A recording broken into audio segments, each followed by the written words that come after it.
सकाळी निघालो बॅनर घेऊन इथून मुंबईचे बॅनर इथं लावायचं डिमांड तिथं होडी लावली ते 30x30वरती.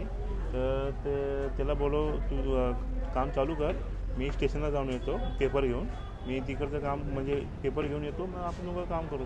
तोपर्यंत ते दुर्घटना झाली. काय झालं नेमकं? म्हणजे शॉक लागले ते काम करताना ते सलई होती वाटतं, ते सलई त्या वायरमध्ये वाटतं टच झाले असं वाटतं, पावसामुळे असं वाटतं शॉक लागले. कुणाची होर्डिंग होती? ती होर्डिंग तर इंटेजची होती. त्यांचं नाव काय पूर्ण? नाव नाही माहीत मला त्यांचं. आतापर्यंत तुम्ही किती होर्डिंग लावली होती आणि पहिली हे कॉन्ट्रॅक्टर तर मीच आहे, म्हणजे स्वतःचं काम चालू केलं आणि ते मी स्वतः काम करतो, स्वतः घेऊन म्हणजे असं मी. आणि आमचं ऑफिस सिद्धिविनायक सर आहे. त्यांची माहिती द्या ना थोडी. तुम्ही म्हणाला 2-3 महिन्याआधी लग्न, कुठे राहत होते ते उत्तर प्रदेश आहे, सागंज स्टेशन आहे, सबरात गाव तिकडचं. पण आता सध्या इथे राहत असतील ना आजूबाजूच्या परिसरात? हां, बालकोमध्ये राहतात ते. आम्ही सोबतच दोघं काम करत असं.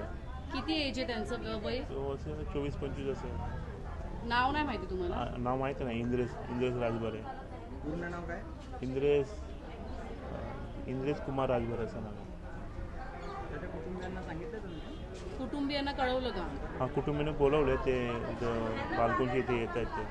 हे पहिल्यांदा तुम्ही काम घेतलं की प्रत्येक वर्षी तुम्ही नाही, हे माझे 2-3 वर्ष 4-5 वर्ष कामकाज चालू आहे. या क्षणात पूर्ण या हायवेवर तुम्हीच हे लावतात? नाही, मी आमच्या जसं ऑर्डर येतं तभी आम्ही लावतो, असं ऑर्डर आलं तभी लावतो, फोन पण येऊन जातो लावतो सर. पेशंटचं नाव, मृताचं नाव इंद्रेश राजभर असं आहे. वय अंदाजे 25 वर्ष आहे. राहायला बालकुम ठाण्यामध्ये आहे. प्रथम माहिती अनुसार जेव्हा आला होता तेव्हा आम्ही त्याला तपासलं आणि तपासून पाहिल्यानंतर असं समजलं की त्याचं सिस्टम सगळे बंद होते. आम्ही पल्स बघितले, हार्टबीट बघितली, ब्लड प्रेशर बघितला तर काहीच नव्हतं आणि पेशंट दाखल व्हायच्या आधीच मृत झाला होता. कशामुळे मृत्यू झाला असं? अशी माहिती अनुसार असं आहे की इलेक्ट्रिक शॉक लागून त्याला थांबल्यावरून तो हे झाला होता, शॉक लागून त्याचा मृत्यू झाला. त्याचा मित्र होता एक, तो आला होता. आज मला काही पत्रकारांच्या माध्यमातून ही बातमी कळाली का एक कामगाराचा मृत्यू झाला आहे बॅनर लावताना. तर मी अंबरनाथच्या नागरिकांबद्दल प्रत्येक वेळेस मी शिवसेनेचा नगरसेवक असूनसुद्धा एक विरोधी पक्षाची भूमिका मला मांडायला वेळ येते. अत्यंत दुर्दैवी घटना आहे. कारण का तुम्ही आज बघत असाल, एक कामगार बिचारा कुठला तरी उत्तर प्रदेशातला कामगार आहे, परंतु त्याचा दुर्दैवी मृत्यू झाला आहे. आणि हा मृत्यूचा सपशेल जर कोणी बोलत असाल तर त्याला पूर्णच्या पूर्ण जबाबदार ही अंबरनाथ नगरपालिकेचं प्रशासन, कुचकामी प्रशासन मी सांगेल.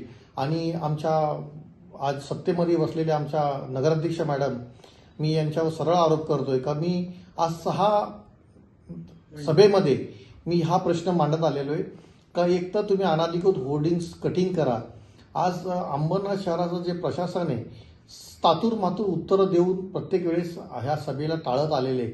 परंतु आज ही दुर्दैवी घटना झालेली आहे, त्याला पूर्ण जबाबदारी अंबरनाथचं नगरपालिकेचं प्रशासन आणि नगराध्यक्ष मॅडम. नगराध्यक्ष मॅडम तर आम्हाला प्रत्येक वेळेस सांगत होत्या का खाऊंगी ना खाणे दूंगी, या शहराला आता जिंकून आल्या. आज CA मॅडम आहेत, परंतु आज तुम्ही बघत असाल जे देणं आहे प्रशासनाला, जे अनाधिकृत होर्डिंग्स लावणारे, आज तुम्ही बघत असाल नेताजी मार्केट, तुम्ही विंको नाका, महात्मा गांधी, 3 मटका चौक, त्यानंतर तुमचं हुतात्मा चौक, पाईपलाईन रोड, ह्या संपूर्ण परिसरामध्ये 25x40, 25x30च्या मोठमोठ्या होर्डिंग्स. त्यानंतर मेन ज्या नगराध्यक्ष मॅडमची बी कॅबिन रोडला जाणारा, तिथे एक भला मोठा मला वाटतं 20x50चा बॅनर लावून ठेवलेला आहे. मेन स्टेशनला शिवाजी चौकामध्ये जे रेल्वे स्टेशनवर आपण बाहेर येतो तिथेही अनाधिकृत होर्डिंग्स आहेत. तर ह्या सगळ्या कधी कटिंग होणार? आज त्याच्यामुळं हा दुर्दैवी मृत्यू झाला आहे. आज बघत असाल तर शिवाजीनगर पोलीस स्टेशनमध्ये हा गुन्हा नोंद करण्यात येतोय. तर मी प्रशासनाला सपशेल, आज जर प्रशासनाने ही सगळी गोष्ट एक 2-3 दिवसात ह्या होर्डिंग्स नाही काढल्या तर आम्ही भला मोठा मोर्चा शिवसेना शहर शाखा मार्फत आणि सन्माननीय शहर प्रमुख अरविंद वालेकर यांच्या नेतृत्वाखाली आणि महिला आघाडी युवा सेना आम्ही सर्व मिळून या प्रशासनाला जाब विचारण्यासाठी अंबरनाथ नगरपालिकेवर भला मोठा मोर्चा काढण्याचं मी आज शहराच्या हितासाठी आज लोकांचा जीव जायची वेळ आलेली आहे. आज तुम्ही घाटकोपरची दुर्घटना, एवढी मोठी दुर्घटना बघून सुद्धा जर हे प्रशासन जागा होत नसेल का अंबरनाथमध्ये सुद्धा एवढी मोठी दुर्घटना घडली पाहिजे, त्यानंतर जीव गेल्याच्या नंतरच आपण हे अनधिकृत होर्डिंग्स आणि बॅनर काढणार आहात का?